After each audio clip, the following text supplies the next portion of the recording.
Welcome students. आज के lecture में हम मियास के बारे में बात करेंगे।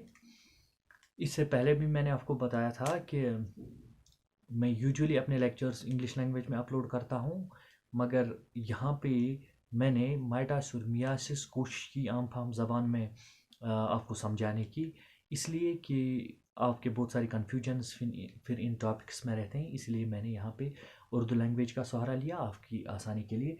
तो आइए हम मियास शुरू करते हैं।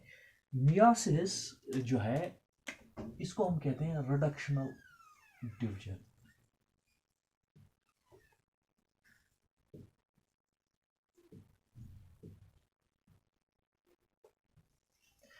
अगर हम माइटास को देख लें, माइटास में इक्वेशनल डिवीजन हम माइटास को कहते हैं। माइटास को इक्वेशनल डिवीजन इसलिए कहा जाता है कि माइटास में एक सेल से दो सेल्स बनती हैं और वो दोनों सेल्स जो हैं उनमें जो क्रोमोसोम नंबर है वो सेम होता है as that of the parent cell, और उनका साइज भी सेम होता है as that of parent cell. तो उसी वजह से हम उसको इक्वेशनल डिवीजन कहते हैं। मगर मियास में ऐसा नहीं होता। मियास में एक सेल से चार सेल्स बनती हैं और हर एक सेल में जो है क्रोमोसोम नंबर जो है वो हाफ होता है of that of the parent cell, इसीलिए इसको हम रिडक्शनल डिवीजन का नाम कहते हैं। दूसरा डिफरेंस माइटास और मियास के दरमियान ये है कि जो मियास है, मियास होती है इन जर्म सेल्स। जर्म सेल्स जो होती हैं ये होती हैं गैमीट प्रोड्यूसिंग सेल्स। जो सेक्चुअली रिप्रोड्यूसिंग प्लांट्स या एनिमल्स होते हैं उनमें गैमीट्स बनती हैं, और उन गैमीट्स जो हैं वो गैमीट्स बनने में जो प्रोसेस सेल डिवीजन का एक्सरसाइज होता है वो मियासिस है। तो ये जो जर्म सेल्स हैं, इन जर्म सेल्स में ही सिर्फ मियासिस होती है। तो myiasis occurs only in case of the germ cells, ये सोमैटिक सेल्स में नहीं होती है। जैसे हमने पढ़ा था माइटास में, mitosis occurs in somatic cells. Somatic cells general body cells जो होती हैं, जिनको सेक्चुअल एक्टिविटीज़ के साथ कोई वास्ता नहीं होता है, उन सेल्स को हम सोमैटिक सेल्स कहते हैं। और उन जैसे सेल्स में माइटास के थ्रू डिवीजन होता है, लेकिन जर्म सेल्स जो गैमेट प्रोड्यूसिंग सेल्स होती हैं उनमें मियास होती है। तो मियासिस को अंडरस्टैंड करने के लिए हम फिर एक बार सेल साइकिल के कंसेप्ट पे जाते हैं। ये सेल साइकिल का हमने जो चार्ट बनाया था, ये इंटरफेस शुरू होता है यहाँ से G1 फेज, ये है S फेज और ये है G2 फेज। अब इसके बाद हम आगे चले जाएंगे, लेकिन इससे पहले मैं आपको फिर एक बार ये रिकैप करवाऊंगा कि यहाँ से ये पूरा इंटरफेस का मसला है। This is interface. ये जो सारा आप देख रहे हैं, this interface from G1 to G2। तो ये G1 फेज, S फेज और G2 फेज, ये पूरा जो आता है ये इंटरफेस में आता है। अब इसके बाद ये वाला जो है ये एम फेज है। तो पहला एम फेज हमने माइटास डिस्कस किया, अब हम मियास पे आते हैं। तो मियासिस जो है, मियासिस हम दो स्टेट्स में पढ़ते हैं, मियास फर्स्ट और मियासिस सेकंड। तो यहाँ पे ये है इट इज मियासिस फर्स्ट, ये मियासिस फर्स्ट कहलाता है, और ये जो है इट इज मियासिस सेकंड, ये मियासिस सेकंड कहलाता है। तो मियासिस जो है, जैसे हमने माइटास पढ़ा था, माइटास में ये ऐसे जैसे हमने मियास को दो हिस्सों में तकसीम किया है, वैसे वहाँ पे नहीं है। वहाँ पे हम एक कंटिन्यूस प्रोसेस पढ़ रहे हैं, ये भी एक कंटिन्यूस प्रोसेस है, लेकिन ये दो स्टेज में डिवाइड किया हुआ है, मियास फर्स्ट और मियासिस सेकंड। तो इनके दरमियान जो ये फेज है it is known as interkinesis. तो पहले मियासिस फर्स्ट, इसके बाद इंटरकाइनेसिस, इसके बाद मियासिस सेकंड। तो ये पूरा मिला के सिस्टम जो है मियासिस फर्स्ट, मियासिस सेकंड, ये एक मियाटिक साइकिल कंप्लीट कर लेता है। तो इसके बाद हम देखेंगे इसके डिविजन्स। मियासिस फर्स्ट के चार डिविजन्स होते हैं, ऐसे ही मियासिस सेकंड के भी चार डिविजन्स होंगे। इसका पहला जो सब स्टेज होगा मियासिस फर्स्ट का, वो होगा प्रोफेज। चूंकि ये प्रोफेज मियास फर्स्ट का, इसको हम कहेंगे प्रोफेज फर्स्ट। इसके बाद होगा मेटाफेज, लेकिन इसको हम कहेंगे मियास फर्स्ट का है, मेटाफेज फर्स्ट। इसके बाद होगा एनाफेज, इसको हम एनाफेज फर्स्ट का नाम देंगे। इसके बाद होगा टेलोफेज, तो इस टेलोफेज को हम टेलोफेज फर्स्ट का नाम देंगे। इसके बाद इंटरकाइनेसिस, इंटरकाइनेसिस के बाद चलिए हम मियासिस सेकंड में जाते हैं। मियासिस सेकंड, इसमें भी पहला सब स्टेज जो होगा वो होगा प्रोफेज, लेकिन इसको हम कहेंगे प्रोफेज सेकंड क्योंकि ये मियासिस सेकंड का है। इसके बाद है मेटाफेज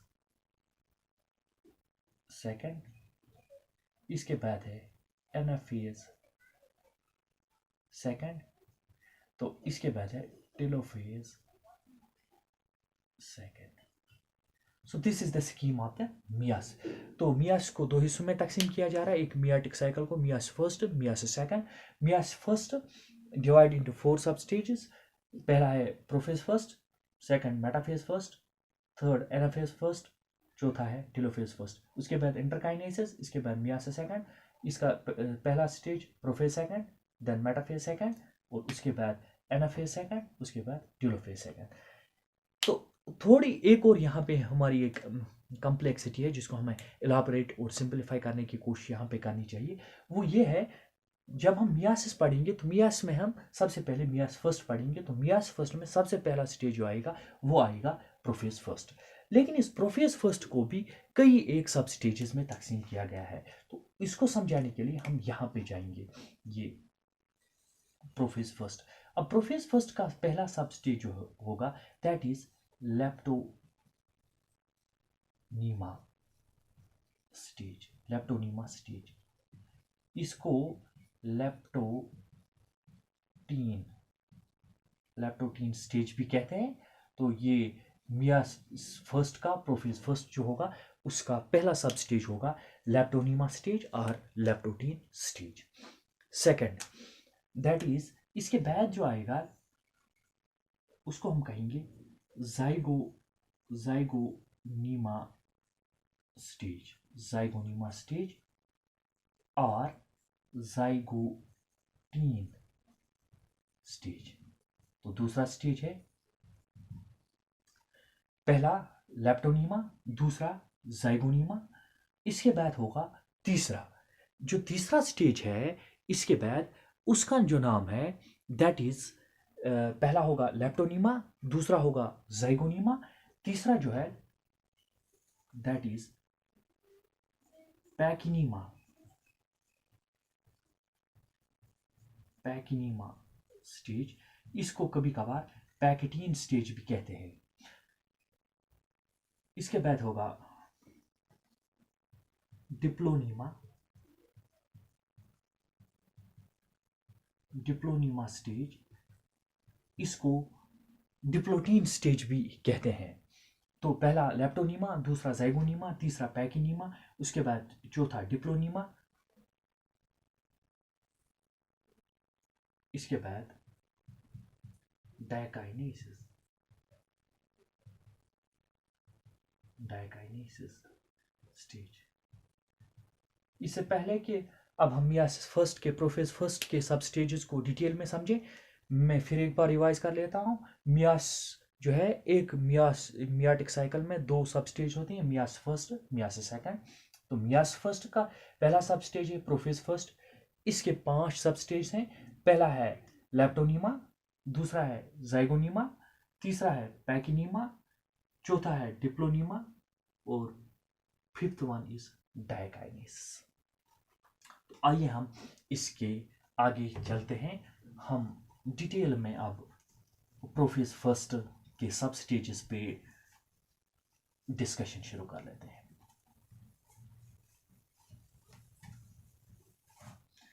तो चलिए आइए अब हम प्रोफेज फर्स्ट के बारे में बात करेंगे। प्रोफेज फर्स्ट,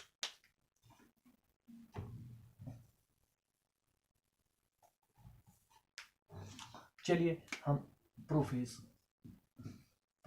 फर्स्ट, आइए प्रोफेज फर्स्ट के बारे में हम बात करेंगे। थोड़ा हम कंपैरिजन कर लेते हैं।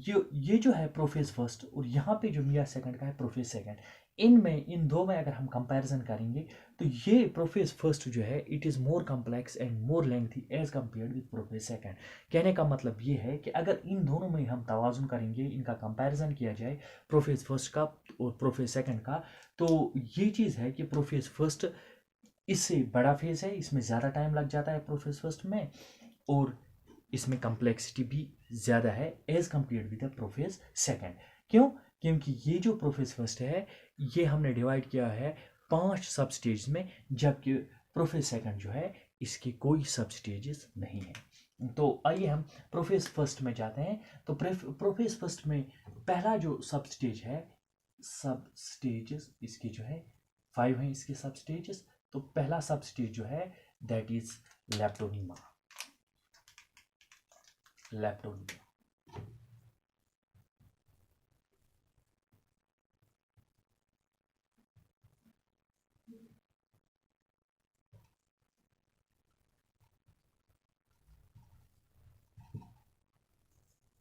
तो पहला जो सब स्टेज है दैट्स लेप्टोनीमा स्टेज और it is the leptotene stage. अब हम देखते हैं कि जब सेल पहले इंटरफेज में थी G1 फेज, S फेज, फिर G2 फेज में, तो जेनेटिक मटेरियल जो होता है इसमें इंटरफेज में वो in the form of chromatin होता है, डीएनए थोड़ा डिस्पर्स्ड सूरत में होता है। लेकिन जो ही G2 फेज से जाके सेल प्रोफेज फर्स्ट में जाएगी और प्रोफेज फर्स्ट में सबसे पहले लेप्टोटीन स्टेज में जाएगी, तो एक प्रोसेस शुरू होगा ऑफ क्रोमोसोम मेकिंग। क्रोमोसोम बनने का जो प्रोसेस है वो शुरू होगा। हम ये नहीं कहते हैं कि क्रोमोसोम्स बिल्कुल बने हैं, क्रोमोसोम्स अच्छे से आप इस वाले स्टेज में देख सकते हैं मेटाफेज में, या यहाँ पे देख सकते हैं इस मेटाफेज में, लेकिन इनके बनने का प्रोसेस जो है वो शुरू होता है प्रोफेज में ही। तो प्रोफेज फर्स्ट का जो पहला सब स्टेज है दैट्स लेप्टोनीमा, इसमें क्या होता है, इसमें क्रोमोसोम बनने का प्रोसेस जो है ये शुरू होता है। बल्कि अगर हम इस तरीके से देख लें, ये सेल है इन दिस लेप्टोनीमा स्टेज, लेप्टोनीमा स्टेज में ये सेल है। तो अगर हम इस लेप्टोनीमा स्टेज के सेल को देख लें, ये इसका न्यूक्लियस है। अब इस न्यूक्लियस में क्रोमोसोम बनने का प्रोसेस जो है वो शुरू हो गया है। तो ये small thread like structures appear होंगे अंडर इलेक्ट्रॉन माइक्रोस्कोप, ये क्रोमोसोम्स। तो ये पहला जो प्रोसेस है वी कॉल इट एज लेप्टोनीमा।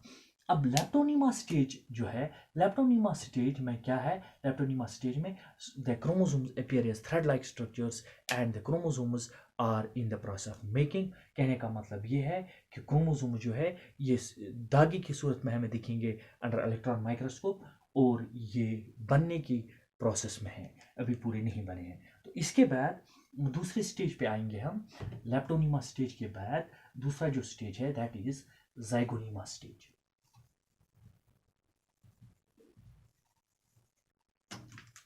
तो दूसरे स्टेज पे हम आएंगे दैट इज जाइगोनीमा, या इसको कभी कभार जाइगोटीन जाइगोटीन स्टेज भी कहते हैं, जाइगोनीमा और जाइगोटीन स्टेज। इस स्टेज में क्या होता है, ये एक सेल है, इसने लेप्टोनीमा स्टेज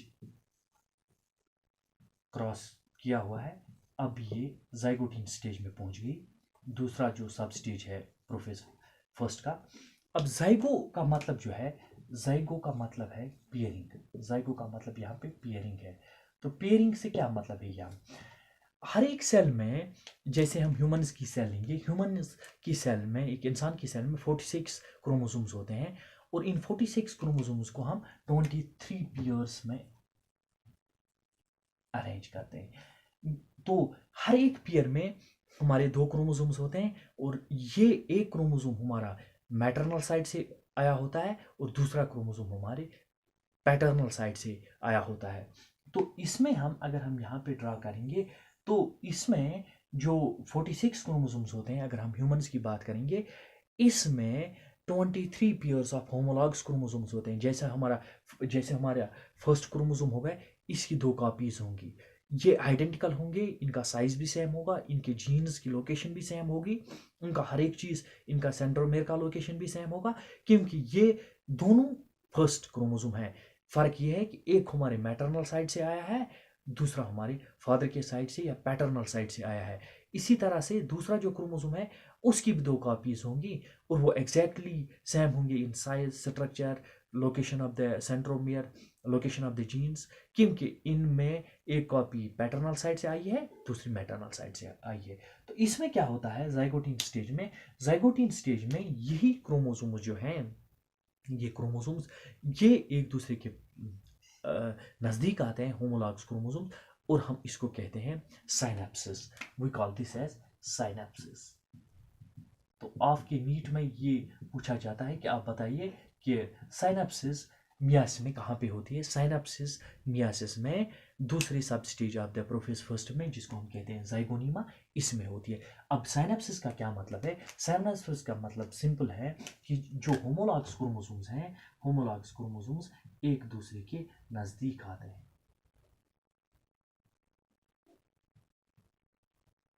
होमो मीन्स सेम, लॉग्स मीन्स जो पूरी तरह से एक दूसरे की कॉपीज होती हैं। अगर हम ह्यूमंस की बात करेंगे तो हम कहेंगे this is chromosome pair first, ये क्रोमोसोम पेयर सेकंड है, ये क्रोमोसोम पेयर थर्ड है, और ये क्रोमोसोम पेयर फोर्थ है। ऐसे ही 23 पेयर्स होंगे ह्यूमन्स में।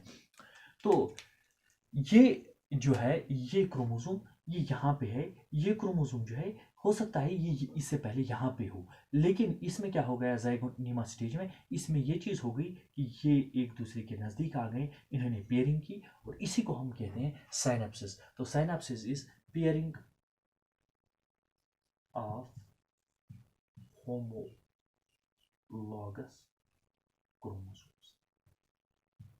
तो आप ये याद रखिए, आपके कॉम्पिटिटिव एग्जाम में काम आएगा कि साइनेप्सिस ज़ाइगोनिमा स्टेज में होती है। अब इसके बाद एक और पॉइंट पे हम आएंगे कि आपके एग्जाम में ये भी पूछा जाता है कभी कि ये कैसे होता है। इसमें एक स्ट्रक्चर बनता है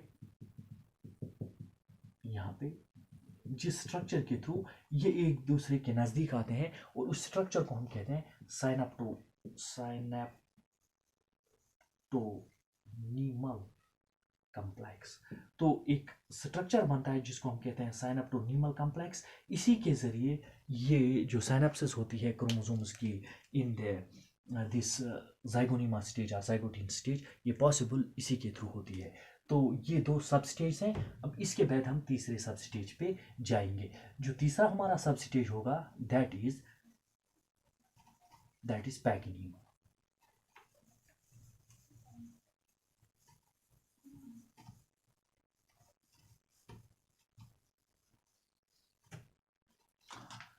तो दिस इज प्रोफेज फर्स्ट है, इसका थर्ड सब स्टेज है दैट इज पैकिनीमा स्टेज। पहला लेप्टोनीमा, दूसरा ज़ाइगोनीमा, और तीसरा पैकिनीमा। पैकिनीमा पे आते हैं हम ड्रा करते हैं। ये एक सेल है, it is in pachytene stage भी इसको कहते हैं, it is in pachytene stage. अब इसमें क्या है, पैकेटीन स्टेज में क्या होता है? एक इंपॉर्टेंट प्रोसेस होता है पैकेटीन स्टेज में, दैट इज टेट्राड फॉर्मेशन हो जाती है। टेट्राड फॉर्मेशन क्या है? एक क्रोमोसोम हम यहाँ पे ड्रॉ करते हैं, एक क्रोमोसोम की 2 क्रोमेटिड्स होती है। ये एक क्रोमेटिड है यहाँ से लेकर यहाँ तक, और ये दूसरी क्रोमेटिड है। This is one chromatid and this is another chromatid. ये एक दूसरे के साथ बंद होती हैं at the position of centromere. तो जब होमोलॉगस पेयर्स की हम बात करेंगे तो 2 क्रोमोसोम्स होते हैं एक होमोलॉगस पेयर में, ये दूसरा एक क्रोमोसोम है यहाँ पे। तो ये इसका एक क्रोमेटिड है, ये दूसरा क्रोमेटिड है। ये एक क्रोमोसोम है, ये इसके 2 क्रोमेटिड्स हैं, ये दूसरा क्रोमोसोम है, ये इसके 2 क्रोमेटिड्स हैं। तो ये एक ही क्रोमोसोम के 2 क्रोमेटिड्स हैं, इनको हम कहते हैं सिस्टर क्रोमेटिड्स। इनको हम कहते हैं सिस्टर क्रोमेटिड्स।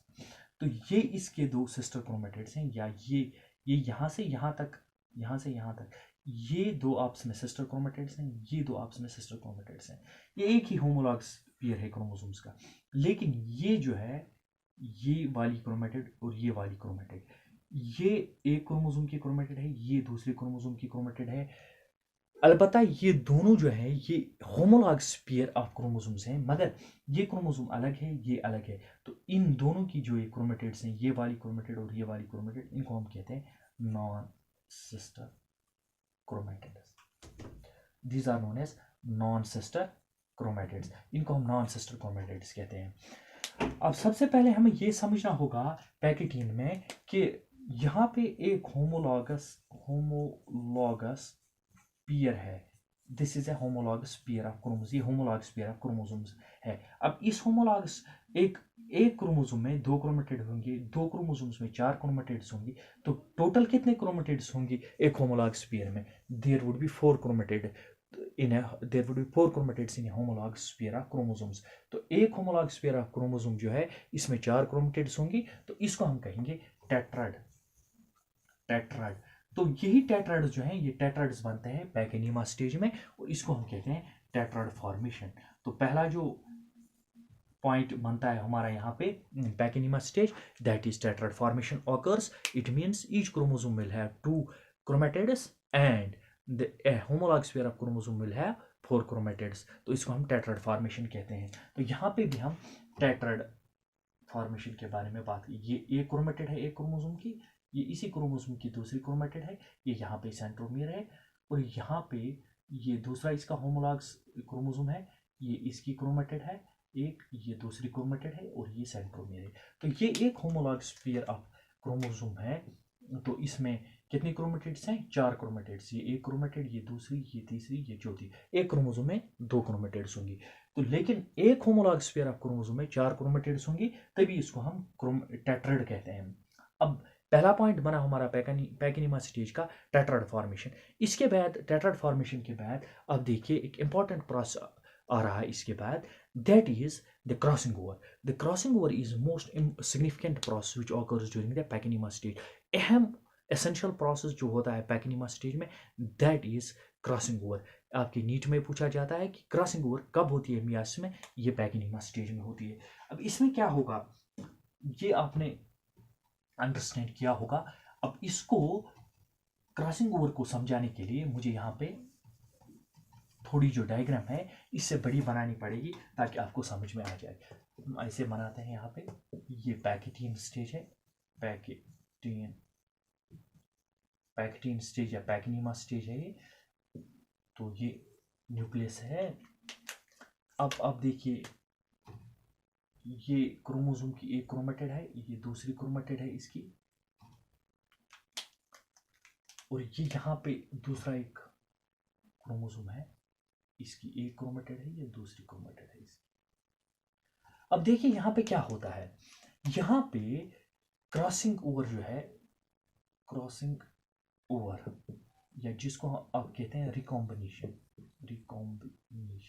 इसमें क्या होता है, एक होमोलॉगस पेयर ऑफ क्रोमोसोम जो है इसमें 2 नॉन सिस्टर क्रोमेटिड्स, ये इस क्रोमोसोम की क्रोमेटिड है यहाँ से यहाँ तक, और ये क्रोमेटिड इस क्रोमोसोम की है, ये क्रोमेटिड ऐसे जा रही है यहाँ से यहाँ, ये इस क्रोमोसोम की है। अब इनमें क्या है, इनमें ये इंटरचेंज हो जाती हैं एट सम पॉइंट्स। तो इन्होंने क्रॉस किया यहाँ पे, अगर आपको पूरा समझ में नहीं आया यहाँ पे आप समझने की कोशिश कीजिए। ये एक क्रोमेटिड है, ये दूसरी क्रोमेटिड है। अब यहाँ पे मैं दूसरा क्रोमोसोम बनाता हूँ, इसकी क्रोमेटिड जो है इसने यहाँ पे इस वाली क्रोमेटिड से इस क्रोमोसोम की क्रोमेटिड से क्रॉस किया, यहाँ पे इस क्रोमेटिड से क्रॉस किया, यहाँ की ये छोड़िए आप। तो ये और ये क्रोमेटिड जो है ये सिस्टर क्रोमेटिड्स हैं, मगर ये और ये क्रोमेटिड जो है ये नॉन सिस्टर क्रोमेटिड्स हैं। इन्होंने एक दूसरे के साथ क्रॉस ओवर किया। इन पॉइंट्स पे जहाँ पे इन्होंने क्रॉस ओवर किया, इनको हम कहते हैं कयाजमेटा या कयाजमा। कयाजमेटा कहते हैं इनको, या कयाजमा कहते हैं हम इनको। तो इसी को हम रिकॉम्बिनेशन कहते हैं। अब इससे क्या होगा, इससे इसके बाद अगर हम इसको देखेंगे तो ये जो क्रॉसिंग ओवर है, क्रॉसिंग ओवर में non sister chromatids, homologous pair of non sister chromatid, homologous pair of chromosome जो है उनके non sister chromatids cross over करती हैं, या उनके नॉन सिस्टर क्रोमेटिड्स जो हैं वो रिकॉम्बिनेशन करती हैं। तो जहाँ उन जिन पॉइंट्स पे रिकॉम्बिनेशन होती है उन पॉइंट्स को हम कहते हैं कास्मेटा। अब इसके बाद क्या होगा, इसके बाद इस वाले प्रोसेस में नहीं होगा, लेकिन आगे चल के क्या होगा, ये क्रोमोसोम सेपरेट होगा इस क्रोमोसोम से, और इसमें क्या होगा, ये क्रोमेटिड अपनी ही लेगा और ये क्रोमेटिड आदि अपनी लेगा, और ये क्रोमेटिड जो है ये इस वाली क्रोमोसोम की इसके साथ जुड़ेगी, और ये हिस्सा जो है इस क्रोमेटिड का ये इससे ब्रेकअप होके इसके साथ जुड़ेगा। सिमिलरली यहाँ पे ये हिस्सा अपनी क्रोमेटिड का लेगा जिसमें रेड कलर का दिखा हुआ है, और इसके बाद ये क्रोमेटिड इसके साथ जुड़ेगी, और ये वाला जो ये ब्लैक वाला यहाँ पे ये क्रोमेटिड है ये अपना हिस्सा लेगी और एक हिस्सा इसका जोड़ेगी। तो this is what happens in gene reshuffling. Gene reshuffling होगी इसमें, तो लेकिन ये यहाँ पे सिर्फ क्रॉसिंग ओवर होगी या रिकॉम्बिनेशन होगी, वो जो है ये सेपरेट होने का जो प्रोसेस है इनका non sister chromatids of homologous chromosomes का, वो पैकेटिन स्टेज में नहीं होगा। एक इंपॉर्टेंट चीज़ आप यहाँ पे याद रखिए, एक एंजाइम का भी यहाँ पे काम बनता है जिसको हम कहते हैं रिकॉम्बिनेज। इस क्रॉसिंग ओवर को हम दूसरा नाम रिकॉम्बिनेशन कहते हैं, और इस रिकॉम्बिनेशन में एक एंजाइम भी काम करता है जिसका नाम है रिकॉम्बिनेज। तो आगे चलते हैं, आगे चल के हम देखेंगे एक और जो है सब स्टेज जो पैकिनीमा के बाद आता है, that is the diplonema, that is diplonema stage. चलिए अब चौथा स्टेज जो आता है that is diplonema. Diplonema stage कहिए या डिप्लोटीन स्टेज कहिए आप इसको। तो डिप्लोनीमा स्टेज में क्या होता है, पहले हम इसका डायग्राम ड्रा करेंगे। यहाँ पे ये डिप्लोनीमा स्टेज है। अब डिप्लोनीमा स्टेज में क्या होगा, मैं आपको फिर एक बार ये डायग्राम बना के दूंगा। यहाँ पे ये एक क्रोमोसोम है, इसकी दो होमोलॉग्स, ये एक क्रोमोसोम है, इसकी दो ये क्रोमेटिड्स हैं। दूसरा यहाँ पे हम क्रोमोसोम बनाएंगे, ये इसकी एक क्रोमेटिड है यहाँ से यहाँ तक, और ये दूसरी क्रोमेटिड है, ये इसका सेंट्रोमियर है। तो मैंने आपको कहा था कि ये क्रॉसिंग ओवर की डायग्राम है, लेकिन ये जो पॉइंट्स है जहाँ पे क्रॉस ओवर हुआ है, इन पॉइंट्स को हम कहते हैं कयाजमीटा, कयाजमीटा। और ये कयाजमीटा उतने अच्छे तरीके से पैकेटिन स्टेज में नहीं दिखते हैं जितने अच्छे तरीके से ये कहाँ पे दिखते हैं, डिप्लोनीमा स्टेज में। तो डिप्लोनीमा स्टेज में हम क्या देखते हैं, हम कयाजमीटा पूरी अच्छे तरीके से हम कयाजमीटा को देख सकते हैं in diplonema stage. So it is the fourth stage of the this what you call as prophase first. पहला लेप्टोनीमा, दूसरा जाइगोनीमा, तीसरा पैकिनीमा और चौथा डिप्लोनीमा और डिप्लोटीन स्टेज। और इसके बाद तो डिप्लोनीमा स्टेज के एक इसमें बहुत सारी चीज़ें होती हैं, लेकिन आज के लेवल पे जो आपको याद रखना है that is in diplonema stage we can clearly observe the chiasmata are the points of cross over. तो इसके बाद लास्ट सब स्टेज आएगा इसका प्रोफेज फर्स्ट का, जिसके बाद हम प्रोफेज फर्स्ट से निकल के मेटाफेज फर्स्ट में चले जाएंगे। तो that is diakinesis.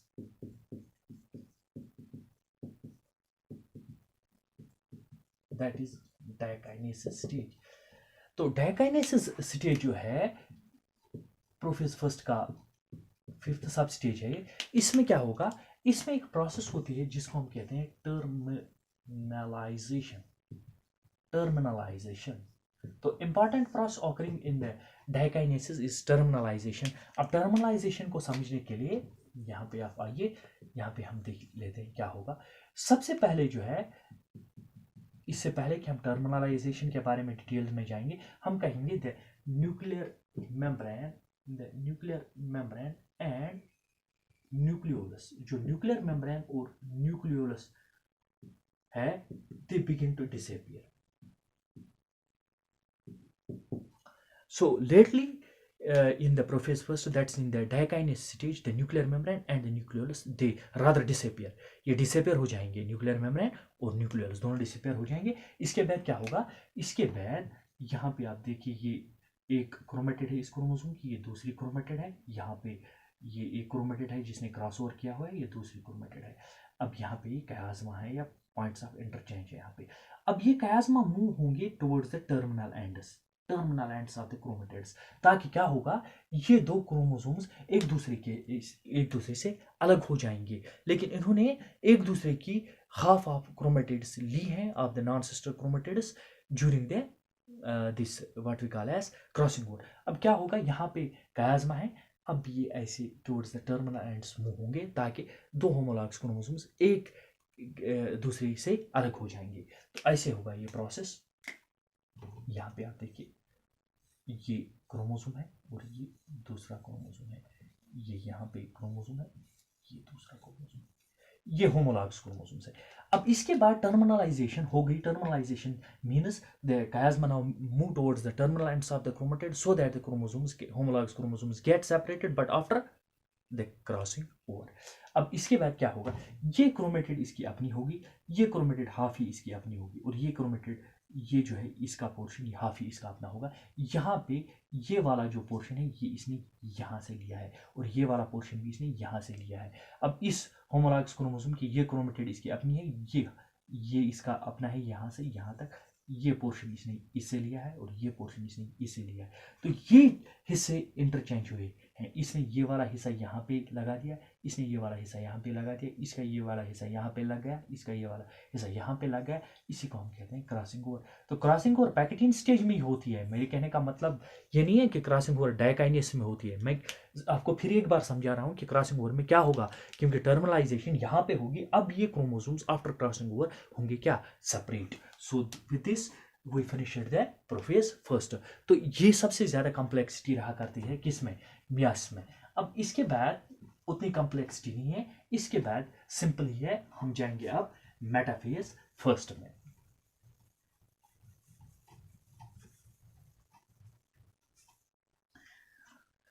Now we will move towards the metaphase first. अब आइए, अब सिंपल ही है, इसके बाद उतनी कॉम्प्लेक्सिटी नहीं है। तो प्रोफेज फर्स्ट खत्म होने के बाद मेटाफेज फर्स्ट शुरू होता है। मेटाफेज का एक यूनिक कैरेक्टर है, चाहे माइटास का होगा, चाहे मियास फर्स्ट का होगा, चाहे मियास सेकंड का होगा। इसमें इंपॉर्टेंट चीज़ ये है कि इसमें क्रोमोसोम्स बहुत अच्छे तरीके से देखे जा सकते हैं। तो ये आपके नीट में भी आता है कि क्रोमोसोम्स हम कब बेहतर तरीके से देख सकते हैं। तो इनको देखने के लिए सबसे बेहतरीन स्टेज जो है दैट इज मेटाफेज, चाहे माइटास का हो चाहे मियास का हो। तो अब मेटाफेज फर्स्ट पे हम आते हैं। अब क्या होगा इस मेटाफेज फर्स्ट में, देखिए अगर एनिमल सेल है तो एनिमल सेल में ये सेंट्रियोल्स हैं, ये सेंट्रियोल्स हैं। अब मैं आपको ऐसे बताऊं कि ये हैं chromosomes, homologous pairs of chromosomes.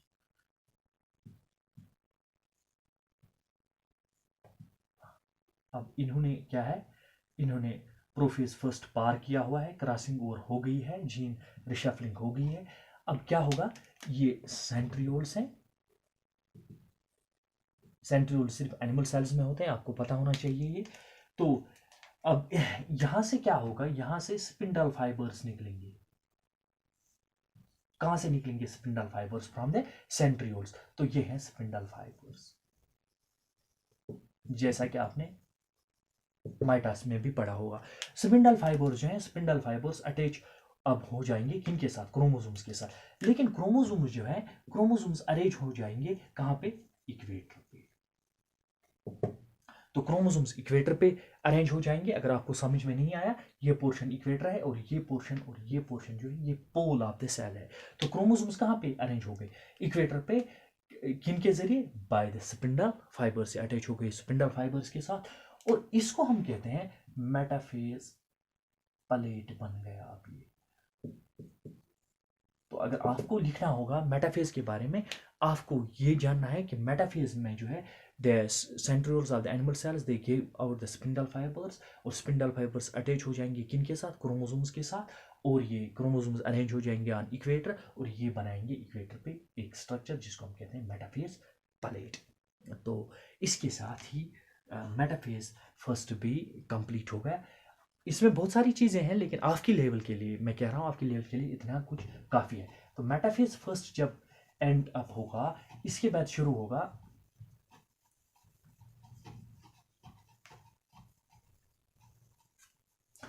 ये डायग्राम अब कंप्लीट हो गई होगी आपकी, इसको भी हम रब कर लेते हैं ताकि बोर्ड हम अच्छे तरीके से इस्तेमाल कर सकें। तो अब इसके बाद प्रोफेज फर्स्ट, मेटाफेज फर्स्ट, अब आएंगे एनाफेज फर्स्ट पे। एनाफेज फर्स्ट, अब देखिए एनाफेज में अगर आपने एनाफेज अच्छे तरीके से समझा होगा माइटास का, माइटास के एनाफेज में भी क्या होता है, the chromosomes move towards the opposite poles of the cell. यहाँ पे भी ऐसा ही होने वाला है। ये है centrioles, again you remember they are only found in case of animal cells. अब क्या है, यहाँ पे अरेंज हो गए थे chromosomes on equator in metaphase. अब यही क्रोमोसोम्स जो है ये कहाँ जाएंगे, ये जाएंगे टुवर्ड्स द पोल्स। ये एक क्रोमेटिड है इसकी, ये दूसरी क्रोमेटिड है, so they move towards the poles. एक क्रोमेटिड यहाँ से यहाँ था, दूसरी क्रोमेटिड है यहाँ पे सेंट्रोमेर है। So what happens in the anaphase first में क्या होगा, the chromosomes now begin to move towards the poles. लेकिन यहाँ पे आपको याद रखना होगा, अगर आपने माइटास में पढ़ा होगा अच्छे तरीके से, एनाफेज फर्स्ट में क्या हो गया वहाँ, सॉरी एनाफेज फर्स्ट नहीं रहा करता है वहाँ पे, एनाफेज है। एनाफेज में क्या हो गया वहाँ पे, ये जो सेंट्रोमेर है, the centromere broke away, centromere divide हो गया क्योंकि दो क्रोमेटिड्स एक दूसरे से सेपरेट हो गई। लेकिन यहाँ पे ऐसा कुछ नहीं हुआ, यहाँ पे एक क्रोमोसोम यहाँ पे चला गया, दूसरा यहाँ पे चला गया, और यहाँ पे चला गया, यहाँ पे चला गया। यहाँ पे कोई सेंट्रोमियर डिवाइड नहीं हुआ क्योंकि ये और ये क्रोमोसोम, ये होमोलॉगस पेयर ऑफ क्रोमोसोम्स है। अब इनमें एक क्रोमोसोम यहाँ चला गया, इनमें एक क्रोमोसोम यहाँ चला गया। ऐसा नहीं हुआ कि इसकी एक क्रोमेटिड यहाँ चलेगी, एक क्रोमेटिड यहाँ चलेगी। अगर ऐसा होता तो यहाँ पे लाजिमी ये चीज़ बनता है कि सेंट्रोमियर को डिवाइड करना ही था, वो नहीं हुआ यहाँ पे। तो simply what happened in anaphase first, their homologous chromosomes got separated from one another and they went towards the opposite poles by the help of the spindle fibers. तो ये है anaphase first। इसके बाद है टेलोफेज फर्स्ट। आपने इससे पहले भी मेटाफेज में, सॉरी माइटास में पढ़ा है। जो टेलोफेज है, telophase is the essentially it is the reversal of the prophase. Telophase जो है इसमें रिवर्स होता है प्रोफेज का प्रोसेस। तो प्रोफेज के लास्ट में, प्रोफेज फर्स्ट के लास्ट में डायकाइनेस में हमने पढ़ा था the nuclear membrane as well as the nucleolus disappears. Nuclear membrane और न्यूक्लियोलस जो है वो दोनों क्या होते हैं, वो डिसअपियर होते हैं। अगर यहाँ पे आप ऐसे एनाफेज की डायग्राम यहाँ पे लेंगे, फिर एक बार हम एनाफेज फर्स्ट की डायग्राम यहाँ पे लेते हैं, तो ऐसे हुआ chromosomes went towards the poles. मैंने यहाँ कुछ ही क्रोमोसोम्स दिखाए क्योंकि यहाँ पे स्पेस इतनी है नहीं है। तो यहाँ पे सेंट्रियोल्स हैं, अगर ये एनिमल सेल है तो इसके साथ स्पिंडल फाइबर्स अटैच होगा। अब क्या होगा, ये जो है ये दो सेल्स में तकसीम होगा। ये एनाफेज का स्ट्रक्चर है। टेलोफेज में क्या होगा, ये दो सेल्स में तकसीम होगा और इनके इर्द गिर्द न्यूक्लियर मेम्ब्रेन बन जाएगी। न्यूक्लियर मेम्ब्रेन और ER भी डिसअपियर हो जाता है इन प्रोफेज, न्यूक्लियर मेम्ब्रेन भी डिसअपियर हो जाता है। तो सारी चीज़ें रेपियर हो जाएंगी, फिर एक बार वो चीज़ बनेगी। तो यहाँ पे ऐसा होगा, यहाँ पे। तो at the end of meiosis first from one cell we got two cells. तो हमने दो सेल्स हासिल हो गई मियासिस फर्स्ट कंप्लीट होने पर। इसके बाद इंटरकाइनेसिस शुरू होगी और अब इंटरकाइनेसिस के बाद, इंटरकाइनेसिस दो मियासिस फर्स्ट और मियासिस सेकंड के दरमियान एक रेस्टिंग एक स्टेज आता है। रेस्टिंग तो नहीं कहना चाहिए, एक स्टेज है मियासिस फर्स्ट और मियासिस सेकंड के दरमियान में कुछ वक्फा है, उसको इंटरकाइनेसिस कहिए। अब इसके बाद आइए मियासिस सेकंड। मियासिस सेकंड को हम कहते हैं it is essentially the same as that of the mitosis. जिसको माइटास समझ में आ गई वही है मियासिस सेकंड। आपको समझ में आ रही है बात मेरी? मैं कह रहा हूं कि जो मियासिस सेकंड है, meiosis second is essentially the same as that of the mitosis. जो माइटास में होता है वही मियासिस सेकंड में होता है। तो क्या है इसमें सबसे पहला जो फेज है दैट इज प्रोफेज सेकंड। अब प्रोफेज सेकंड में क्या होगा, देखिए nuclear membrane disappears, nucleolus disappears, ER disappears, ठीक है। अब the chromosomes begin to appear, chromosomes बनने शुरू हो जाएंगे फिर से, the chromosomes begin to appear. तो ये हाल है किसका, prophase. So prophase second the nuclear membrane begins to disappear, the ER begins to disappear, nucleolus disappears and the chromosomes are in the process of making.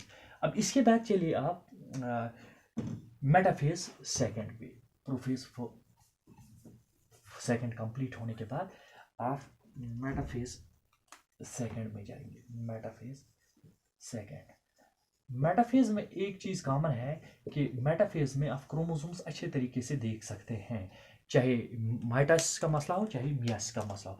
अब there is no nuclear membrane, अब nuclear membrane नहीं होगा, अगर animal cell है यहाँ centrioles होंगे। अब इसके बाद क्या होगा, the chromosomes will be arranged on the equator and they will form the metaphase plate. अब यहाँ पे समझने की कोशिश आप करें, ये दो क्रोमोसोम्स नहीं है, ये वाले, ये एक क्रोमोसोम, ये एक ही क्रोमोसोम है, इसकी एक क्रोमेटिड है, ये इसकी दूसरी क्रोमेटिड, यहाँ पे एक और क्रोमोसोम है, ये इसकी एक क्रोमेटिड है, ये इसकी एक क्रोमेटिड है। अब मेटाफेज फर्स्ट में क्या हो गया था, homologs chromosomes got arranged on the equator, पर यहाँ पे क्या है, क्रोमोसोम होमोलॉग्स क्रोमोसोम्स यहाँ पे नहीं है अभी, लेकिन ये इक्वेटर पे अरेंज हो गए। अब ये हो जाएंगे अटैच विद स्पिंडल फाइबर्स, और यहाँ पे भी ये बनाएंगे स्ट्रक्चर जिसको हम कहते हैं मेटाफेज प्लेट। इक्वेटर पे अरेंज हो जाएंगे क्रोमोसोम्स और ये बनाएंगे मेटाफेज प्लेट। तो मेटाफेज सेकंड के बारे में आपको ये जानना है कि the chromosomes move towards the equator and they form a structure which we call as the metaphase plate, and in animal cells the centrioles give out the spindle fibers। ये centrioles हैं, ये देते हैं spindle fibers, the centrioles give out the spindle fibers with which the chromosomes get attached। तो हो गया इसके साथ मेटाफेज सेकंड का मसला। अब आइए इसके बाद हम एनाफेज सेकंड पे चले जाते हैं।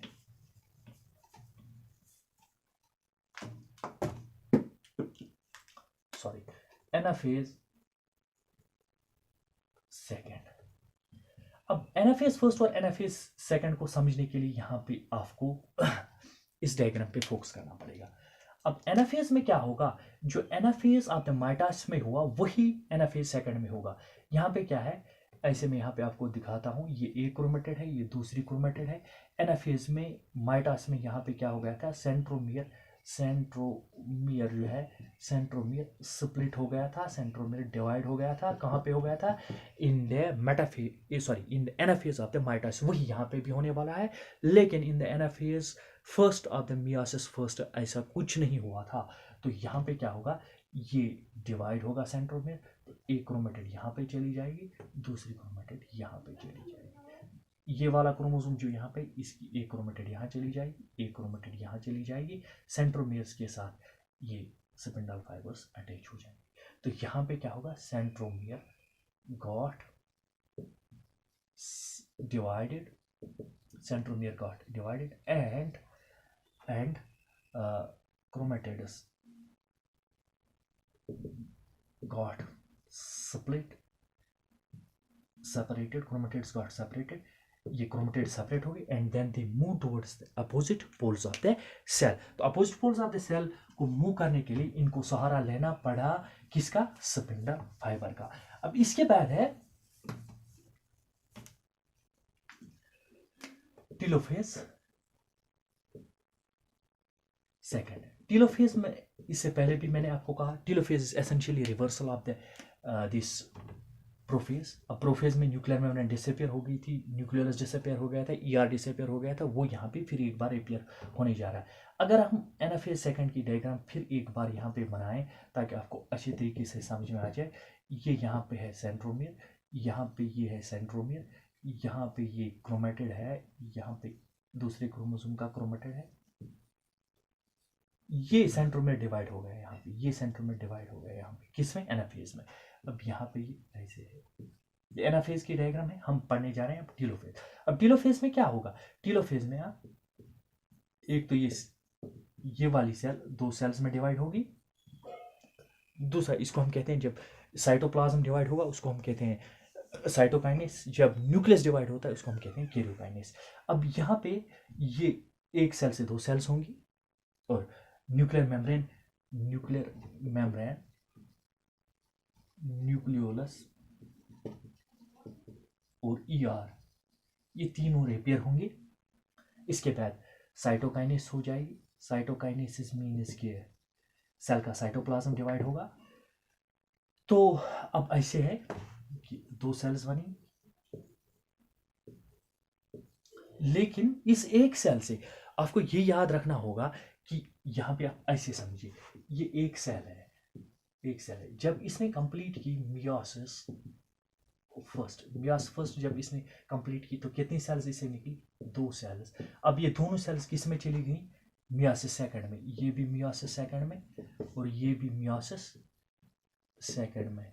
तो इस सेल से भी 2 सेल्स बनी और इस सेल से भी 2 सेल्स बनेंगी। तो यहाँ एक सेल से यहाँ 2 और यहाँ 2 सेल्स बनेंगी, तो टोटली 4 सेल्स बनती हैं मियोसिस में। एक सेल से from 1 cell 4 cells are form. मगर मसला ये है कि ये जो सेल थी ये डिप्लॉयड थी 2n, और ये जो सेल है ये हैप्लॉयड है। इसका मतलब ये है, अगर ह्यूमन सेल का हम मसला लेंगे, ह्यूमन सेल में 23 पेयर्स ऑफ क्रोमोसोम्स होंगे, 46 क्रोमोसोम्स होंगे। लेकिन जब यही सेल मियोसिस करेगी, एक सेल से 4 सेल्स बनेंगे, लेकिन हर एक सेल में ओनली 23 क्रोमोसोम्स होंगे, न कि 23 पेयर्स ऑफ क्रोमोसोम्स। तो this was about the meiosis. अब इसके बाद लास्ट में हम, अगर आपको समझ में आ गया तो अच्छी बात है, अगर आपको समझ में नहीं आया, ये लेक्चर बार बार देखिए, फिर बुक कंसल्ट कीजिए, इसके छोटे छोटे नोट्स लीजिए और वही रिवाइज कीजिए, तो ये बात फिर एक बार आपके जहन में समझ में आ जाएगी। तो अब इसके बाद हम लास्ट पे चले जाएंगे ऑन द सिग्निफिकेंस। अहमियत क्या है सिग्निफिकेंस ऑफ मियोसिस। अब सिग्निफिकेंस ऑफ मियोसिस पे हम चले जाएंगे। सिग्निफिकेंस क्या है मियोसिस की? तो इसकी मियोसिस की क्या है, मियोसिस की सिग्निफिकेंस क्या है? सेक्सुअल रिप्रोडक्शन, चाहे आप सेक्सुअल रिप्रोडक्शन की बात प्लांट्स में करें चाहे एनिमल्स में करें, इनमें गैमीट्स का एक अहम रोल होता है। गैमीट्स फ्यूज हो जाते हैं ड्यूरिंग द फर्टिलाइजेशन, लेकिन इन गैमीट्स को बनाने के लिए गैमीट्स हमेशा होते हैं haploid. For example human sperm की बात कीजिए, इसमें 23 पेयर्स ऑफ क्रोमोसोम्स नहीं होंगे, इसमें ओनली 23 क्रोमोसोम्स होंगे। ह्यूमन ओवम की बात करेंगे, इसमें 23 पेयर्स ऑफ क्रोमोसोम्स नहीं होंगे, इसमें ओनली 23 क्रोमोसोम्स होंगे। तो ये हमारी गैमीट्स हैं। गैमीट्स क्या होती है? हैप्लॉइड। इनमें क्रोमोसोम नंबर क्या होता है? Half of that of the general body sales. तो इनको बनाने के लिए यहाँ पे हमें जो प्रोसेस चाहिए that is meiosis. So meiosis occupies a very important place in the sexual reproduction of animals. और दूसरी एक बात है, जो आपने मियोसिस फर्स्ट का प्रोफेज फर्स्ट पढ़ा, इसमें आपने पहला स्टेज लेप्टोनीमा, दूसरा ज़ाइगोनीमा, तीसरा पैकिनीमा पढ़ा। पैकिनीमा स्टेज में अगर आपको याद होगा, एक अहम चीज़ आपने पढ़ी क्रॉसिंग ओवर पढ़ी आपने, जिसको आप रिकॉम्बिनेशन भी कहते हैं। इसमें क्या होगा? इसमें हो गया जीन रिशफलिंग, और इस जीन रिशफलिंग से क्या होगा? इससे होगा वेरिएशन। और वेरिएशन क्या है? वेरिएशन है रॉ मटेरियल ऑफ इवोल्यूशन। तो ये आपको यहाँ पे समझना लाजिमी बनता है कि जो मियोसिस है, मियोसिस एक अहम पोजीशन लेती है सेक्सुअल रिप्रोडक्शन में। दूसरी ये कि मियोसिस में प्रोफेज फर्स्ट में पैकिनीमा स्टेज में जो क्रॉसिंग ओवर होती है, उससे वेरिएशन इंट्रोड्यूस होती है, और वेरिएशन ज़रूरी है फॉर द वेरिएशन ज़रूरी है for the evolution, and evolution is necessary for the survival. Hope कि आपने अच्छे तरीके से अंडरस्टैंड किया है। अगर आपको समझ में नहीं आया, ये लेक्चर बार बार देखिए, इसके छोटे नोट्स लीजिए, और तब तक देखते रहिए जब तक आपको हर एक कंसेप्ट इसका क्लियर नहीं हो जाता। थैंक्स।